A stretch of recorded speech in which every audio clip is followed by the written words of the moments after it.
হায় আল্লাহ খালেদ, এটা কি পুলিশের পোশাক? এই ডিজাইন দেখে মনে হবে এটিএম বুথের সিকিউরিটি গার্ড আর বাংলাদেশ পুলিশ এখন আপন মায়ের পেটের সৎ ভাই। পুলিশের এই পোশাকের আইডিয়া যার মাথা থেকে এসেছে সে দুপুরে মোটু পাতলু কার্টুন দেখতে দেখতে ভাত খায়। ইন্সপেক্টর চিঙ্গাম স্যারের কথা কি মনে আছে? চিঙ্গাম স্যারের পোশাক আর পুলিশের এই পোশাক একই। সিকিউরিটি গার্ডরা চাইলে পুলিশের নামে কপিরাইট আইনে মামলা করে দিতে পারে। তবে যত সমালোচনাই হোক, ফিটনেসেরও একটা ব্যাপার আছে। বাংলাদেশের বেশিরভাগ পুলিশের সামনের অংশটা সুবিশাল ও গোলাকার।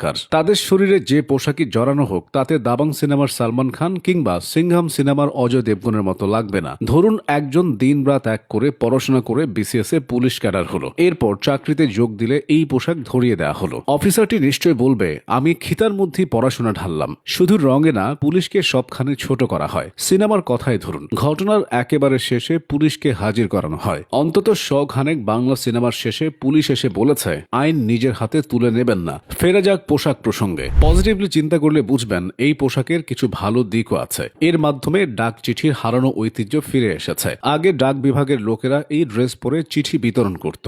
এখন ডাক ও চিঠির ঐতিহ্য হারিয়ে যেতে বসলেও বাংলাদেশ পুলিশের মাধ্যমে তা জীবন্ত হয়ে উঠল। তাছাড়া আওয়ামী লীগের যারা পালিয়ে বেড়াচ্ছে তাদের ধরতে এই পোশাক কাজে দেবে। মনে করুন দুই পুলিশ চায়ের দোকানে বসে আছে, তাদের সিকিউরিটি গার্ড ভেবে আড়ালে থাকা লীগের নেতা চায়ে চুমুক দিতে আসলো, তখনই শাহিনের মতো ধরে ফেলবে। এছাড়া এই পোশাকের মাধ্যমে ঘুষ প্রথা উঠে যাবে। মানুষ এখন দয়া করে পুলিশদের টাকা দেবে। এদিকে অনেকের ক্ষোভ ছিল কেন জুলাই হত্যাকাণ্ডে জড়িত পুলিশদের বিচার হচ্ছে না। এই পোশাকই শ্রেষ্ঠ বিচার, এই পোশাকই শ্রেষ্ঠ শাস্তি। অন্তর্বর্তী সরকার আশা করছে পোশাকের সঙ্গে পুলিশ সদস্যদের মানসিকতারও পরিবর্তন হবে। কি কিউট চিন্তা! পোশাকের সঙ্গে যদি সত্যি মানসিকতার পরিবর্তন হয় তাহলে এস আলমকে পাঞ্জাবি পরিয়ে হাতে তসবি ধরিয়ে দিতে হবে। তাহলে পাচার করার সব টাকা দেশে এনে সারেন্ডার করবে। এই ম্যারমেরে পোশাক 2 লক্ষাধিক পুলিশকে না পরিয়ে শুধু স্বরাষ্ট্র উপদেষ্টাকে পরানো যায়। তার কাজের সঙ্গে এই পোশাকের মিল কোথায় জানেন?